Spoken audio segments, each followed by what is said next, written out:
Voilà, bonjour à tous et bienvenue pour cette séance de simulation. Si vous regardez cette vidéo, c'est que donc vous allez très prochainement être amené à participer à une des séances de simulation que nous organisons. Alors, avant de détailler directement ce patient qui est avec nous, je vais simplement d'abord vous donner quelques grandes lignes de l'esprit de ces séances de simulation. Donc le but, c'est pas du tout de vous évaluer et de vous détruire en disant que vous ne faites pas du bon travail.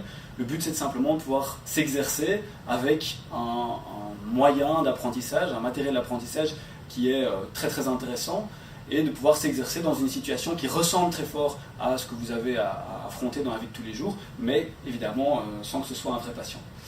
Donc le but de ces séances, c'est de s'exercer, c'est de faire des erreurs, parce qu'il mieux vaut faire des erreurs sur un mannequin en silicone et en caoutchouc que de faire des erreurs sur un vrai malade.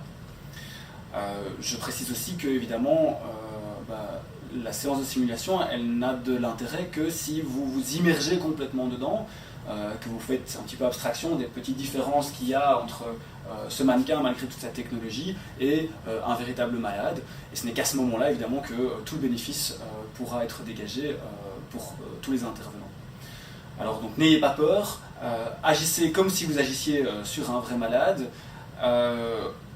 Sachez aussi que tout ce qui se passe durant les séances de simulation, ça reste dans la pièce, donc ça reste entre nous, et on n'ira pas le répéter à vos infirmiers chefs ou autres par après.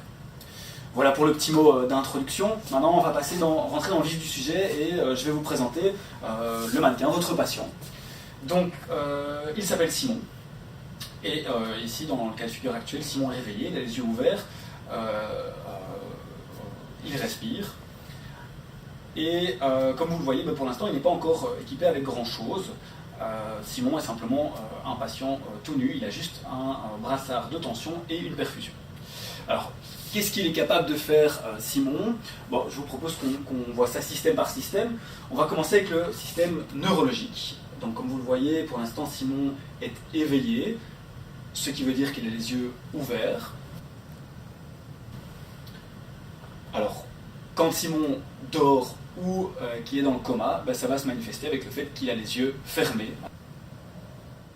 Alors, sachez aussi que cette technologie est tellement perfectionnée que Simon peut même avoir des pupilles en myosis ou des pupilles en mydriase, en fonction de ce que vous lui aurez fait, de bien ou de pas bien. Alors malheureusement, la technologie du mannequin de Simon ne lui permet pas de bouger. La seule chose qu'il est capable de faire, ce sont des convulsions, si jamais il va vraiment pas bien. Voilà, il faut voir ça de relativement près pour pouvoir le voir, mais il peut convulser.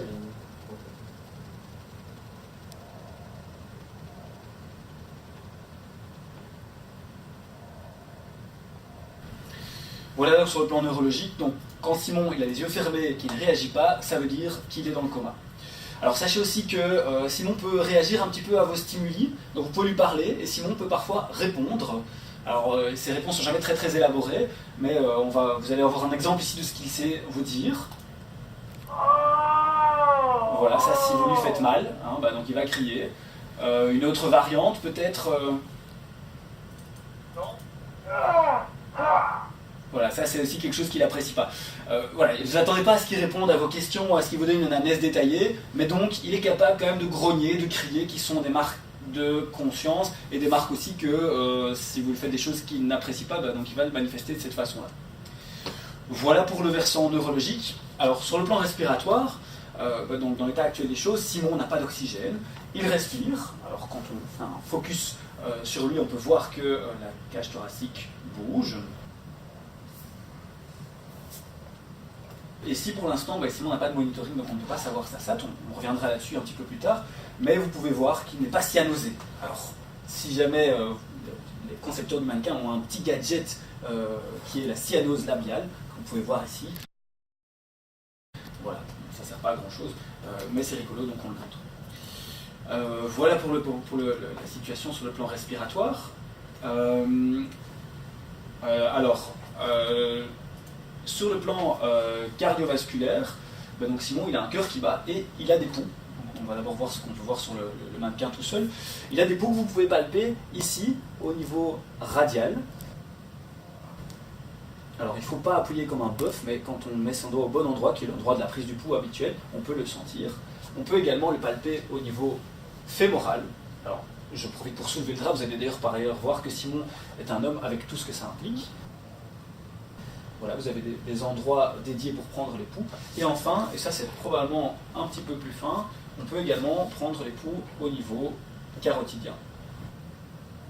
Sachez donc que la prise du pouls chez le patient est importante parce qu'elle peut vous renseigner sur la présence d'une circulation efficace ou pas. Alors, il a un cœur qui bat, ça veut dire qu'on peut l'ausculter, et j'en profite pour revenir sur le versant respiratoire. Je n'ai pas de stéthoscope ici, mais si vous avez un stéthoscope avec vous, vous pouvez, et même vous êtes amené à l'ausculter. Sachez que son auscultation, elle est le reflet de ce qui se passe chez un vrai malade. Donc il y a différents endroits qui sont détaillés sur le mannequin, au niveau desquels vous pouvez poser votre stéthoscope.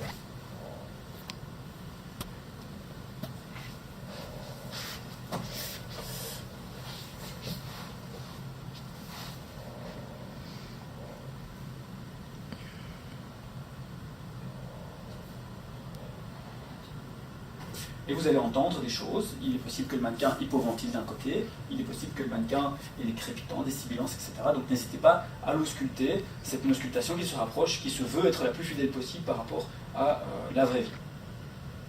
Voilà pour le versant respiratoire, pour l'auscultation. On parlait du versant cardiaque, donc on a parlé du fait qu'il avait un pouls, on a parlé du fait qu'il avait un cœur qui battait. En dehors de tout monitoring, ce sont les seules choses que vous pouvez voir chez le mannequin, entre guillemets, tout nu comme il est. Alors, bien sûr, nos mannequins de soins intensifs restent jamais bien longtemps tout nus comme ils sont là, donc on va les monitoriser. Alors, pour les monitoriser, ça se fait exactement comme un patient classique, c'est-à-dire qu'on peut lui placer un brassard de tension. Ici, on l'a déjà placé à la place, ici, et sur le brassard de tension, je vais prendre la tension exactement de la même façon que vous le faites. Ça me permet de vous introduire le monitoring. Tout ce qui concerne le monitoring revient sur cet écran, et pour prendre l'attention, ça se fait comme chez un patient, comme sur le monitoring que vous êtes habitué, vous appuyez. Alors il y a le son, le son du brassard qui se gonfle. Par contre, si vous mettez votre main dessus, on ne voit pas, il ne se gonfle pas pour du vrai, ça c'est une petite entorse à la réalité. Et donc vous allez voir des chiffres qui vont apparaître sur le monitoring dès que le brassard se sera gonflé, donc ça c'est relativement fidèle à la réalité. Alors évidemment, on n'est pas content simplement avec une tension artérielle, hein, on est aux soins intensifs ou on est dans une équipe de soins intensifs. Et donc on va aussi lui mettre un monito de saturation. Vous voyez que c'est une pince de SAT tout à fait classique. Et on la place sur le doigt du mannequin de la façon habituelle. Et on peut choisir le doigt qu'on veut. Et donc à partir du moment où vous avez placé sur le doigt, vous allez avoir une courbe avec un signal de saturation qui peut être plus ou moins bon en fonction du fait que le mannequin a une bonne tension, pas une bonne tension. Vous pouvez avoir un chiffre qui est correct ou qui n'est pas correct. Ce sera le reflet de ce qui se passe chez votre malade. Bien sûr, on va lui mettre des électrodes également. Les électrodes, ce sont les mêmes électrodes que celles avec lesquelles vous êtes habitué à travailler. Et on va les placer sur le mannequin exactement de la même façon. Alors, petite différence, au lieu d'avoir un autocollant qu'on va placer sur le mannequin, il y a des plots qui sont adaptés pour que vous veniez placer les électrodes à ce niveau-là.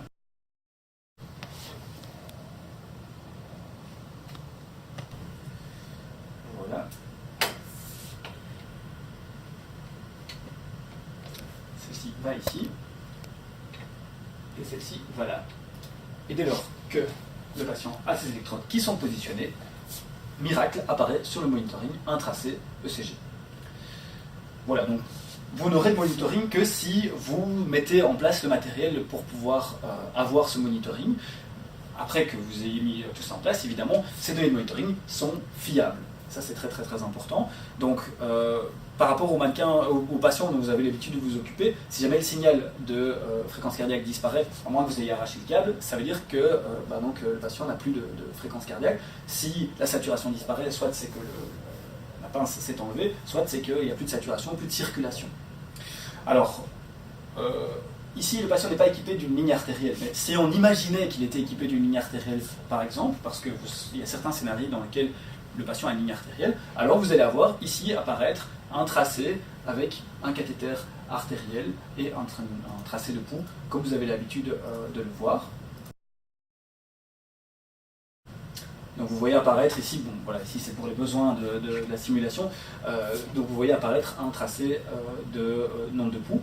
Alors par rapport à la courbe d'artère, ça c'est une différence importante avec vos malades. Si la courbe d'artère elle disparaît, c'est pas qu'il y a un problème de bulle ou qu'il y a un problème par rapport au matériel, ça veut dire que la tension s'aplatit ou que le patient n'a plus de tension. Donc ce monitoring il est fiable et vous devez l'utiliser, vous devez vous y fier. Voilà, tu peux faire disparaître la courbe d'artère, puisqu'ici nos patients normalement n'en a pas. Alors, donc voilà, on a vu tout ce que le patient était capable de faire lui-même. Maintenant, on va voir tout ce que vous pouvez lui faire. Ça, c'est relativement simple. En fait, vous pouvez tout lui faire, exactement de la même façon que ce que vous feriez sur un patient normal. Et vous allez devoir lui faire des choses parce que le patient va évoluer selon sa pathologie dans les scénarios. Alors, on va commencer par le plus simple. Ici, le patient a déjà une perfusion périphérique, en l'occurrence, mais vous serez peut-être amené à vouloir lui en mettre une autre. Alors, ça, c'est un point important. Si vous voulez lui mettre une perfusion, vous allez travailler avec le même matériel que celui avec lequel vous avez l'habitude de travailler. La seule chose, c'est que ce n'est pas un mannequin avec des vraies veines, ça vous vous en doutez.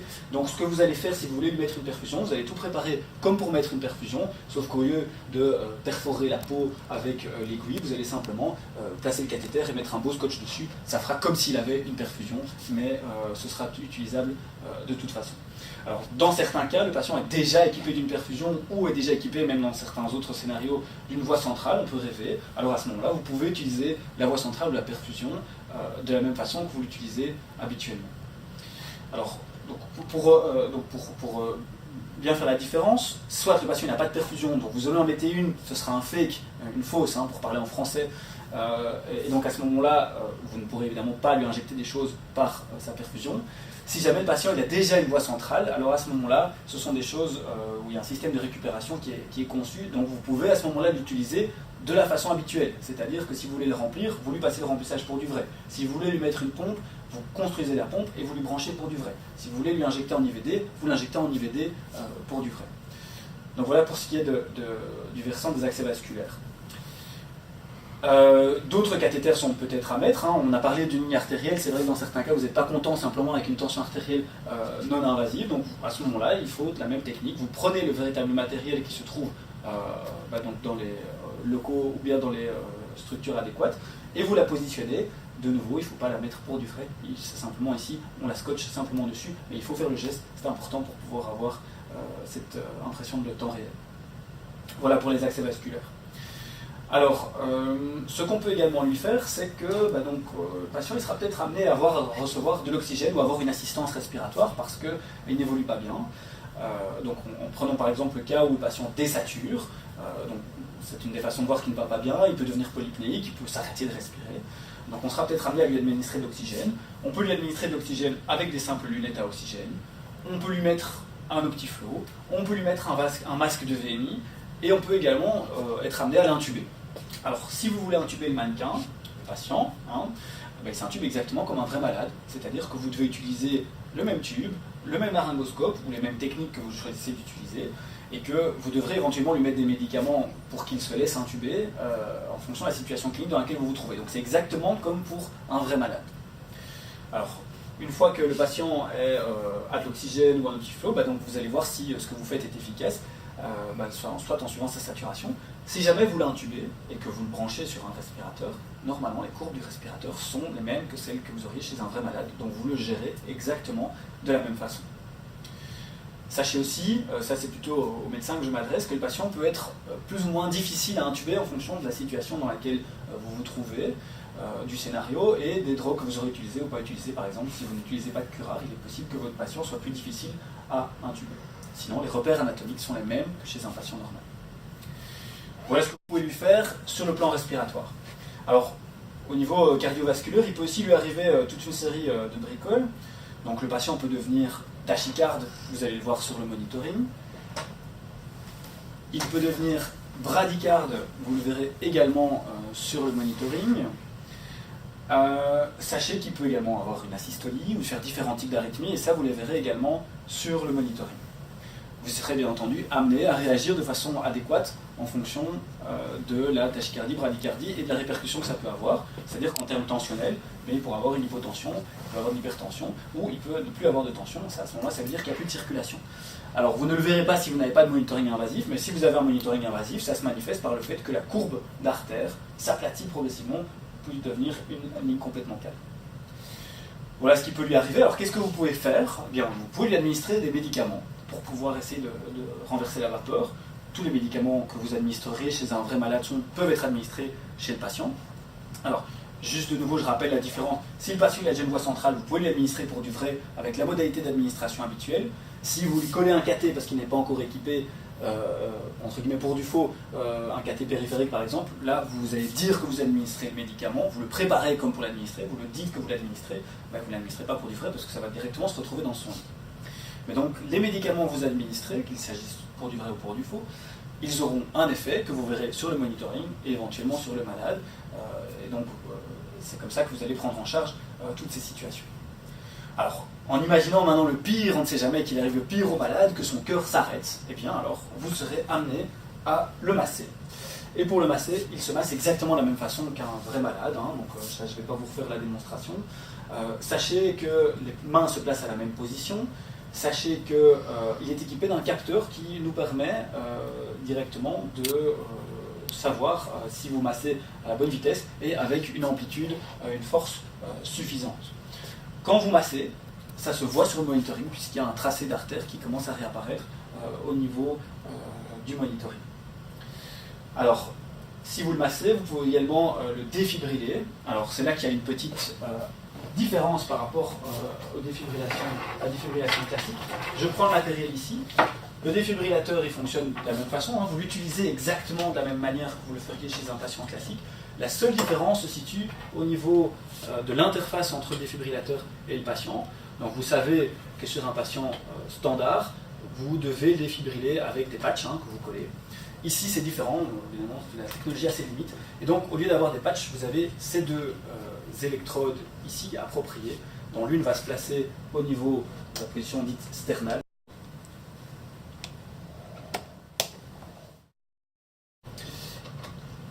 Hop, voilà. Et donc là, vous avez votre patient avec ses patchs de défibrillation qui sont mis, et vous utilisez le défibrillateur exactement de la même façon que sur un vrai malade. Je ne vais pas le faire ici, mais donc vous le chargez de la même façon que sur un vrai malade, vous vous assurez de la même façon que vous le faites sur un vrai malade que personne ne touche le mannequin, et puis vous administrez le choc et vous l'administrez pour du vrai.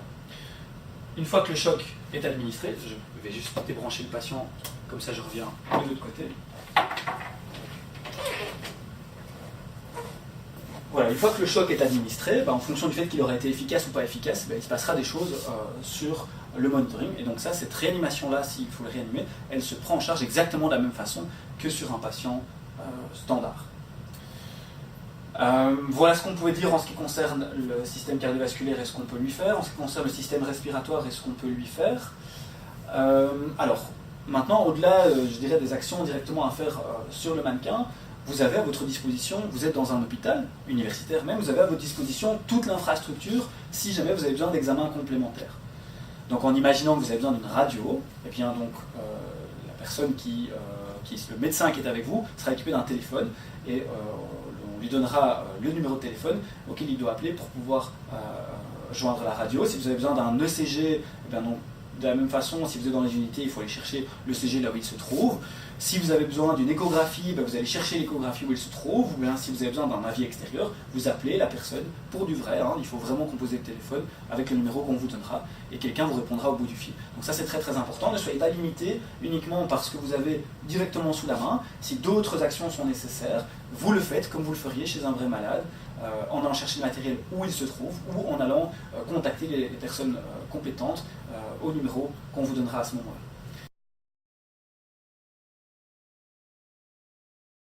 Encore un petit point, en imaginant que vous ayez équipé votre malade avec soit une voie centrale, soit un cathéter artériel, donc vous pouvez également lui faire des prises de sang. Alors il n'y a pas du sang dans le mannequin, mais donc vous allez faire semblant de prélever sur le cathéter artériel ou sur la voie centrale, avec une seringue de gazo si vous voulez une gazométrie, et à ce moment-là, donc vous allez près d'une machine à gazométrie, s'il y en a une qui se trouve près de vous, et donc en fonction de la situation dans laquelle vous vous trouvez, il y aura une gazométrie adaptée qui sera prête, qu'on préparera à ce moment-là, pour que vous puissiez avoir les informations dont vous avez besoin et que vous utilisez habituellement dans une gazométrie. Donc il faut prendre le matériel, faire semblant de prélever et aller physiquement à la machine à gazo, même s'il n'y a pas de sang dans la seringue, et à ce moment-là vous allez retrouver le papier avec les données. Encore un dernier petit point sur le monitoring. Donc, vous voyez que l'interface ça se rapproche assez fort de ce que vous connaissez. Il est tactile. Et donc, pour prendre la tension, vous appuyez sur ce bouton-là, la tension va se prendre. Si vous voulez changer les limites des alarmes, par exemple, il suffit de cliquer dessus et vous les changez de la même façon que vous feriez sur votre monito habituel. Sachez également que sur ce monitoring, il n'y a pas de chronomètre. Ça peut parfois être embêtant dans certaines circonstances. Si vous voulez un chronomètre, vous le dites et il y aura un chronomètre qui sera dans la pièce où vous vous trouvez qui vous permettra de suivre le timing de vos actions. Voilà, alors il est aussi possible que soit vous n'êtes pas satisfait avec une seule voie périphérique que vous avez mise en place, ou que la voie périphérique, on simule qu'elle ne soit pas bien mise en place et que donc vous n'avez pas de voie d'accès. Donc vous savez que pour le patient en arrêt cardiaque, l'intra-osseuse est une alternative intéressante, vous savez qu'elle est sur le chariot Arca, et donc le mannequin, on peut également lui mettre une intra-osseuse. Je ne vais pas revenir sur le matériel, c'est exactement le même matériel que celui que vous avez dans le vrai chariot Arca, celui sur lequel vous êtes également entraîné par ailleurs. Il s'utilise de la même façon. Et la mise en place de l'intra-osseuse, globalement, elle se fait exactement de la même façon et selon les mêmes repères que ce que vous avez déjà vu antérieurement. Donc dans le cas du mannequin, je vous montre ici, donc c'est exactement les mêmes repères. On se positionne ici perpendiculairement à la peau, on enfonce et on sort. Et voilà, votre intra-osseuse est en place. Et vous pouvez perfuser votre patient. Une chose encore très importante, j'ai dit vous pouvez perfuser votre patient, donc à ce moment-là, ne faites pas rentrer des litres et des litres de liquide, donc vous faites semblant, bien sûr, d'administrer les liquides, vous faites semblant d'administrer les médicaments, mais vous placez réellement la voie. Sinon vous allez noyer la jambe de ce pauvre malade. Je voulais encore ajouter que pendant la simulation, vous allez voir que dans la pièce, avec vous, donc il y aura moi, qui serai là pour observer vos réactions, et il y aura également une autre personne, Stéphane ou Tristan, qui s'occupe de piloter entre guillemets le mannequin et de le faire réagir en fonction de ce que vous aurez fait. Donc nous ne sommes là que pour des observateurs et pour s'occuper de la gestion du mannequin, donc il ne faut pas se tourner vers nous avec des questions pendant la simulation. Vous êtes dans votre scénario de simulation, vous êtes entre vous avec une équipe médico-infirmière, avec des compétences sur lesquelles vous pouvez compter, mais ce n'est pas nous qui allons répondre à vos questions, donc ça ne sert à rien de se tourner vers nous et de nous poser vos questions à ce moment-là. Par contre, si on voit qu'il y a quelque chose qui se fait vraiment pas bien, vous apprêtez à faire du mal au mannequin avec une de vos interventions, alors à ce moment-là, on vous fera un signe pour vous arrêter, donc tout ça, ne vous inquiétez pas pour ça. Voilà, je pense que j'ai terminé cette présentation, et donc je suis très heureux de vous voir demain, ou je ne sais pas quand vous allez passer à ce scénario de simulation, pour qu'on puisse travailler ensemble.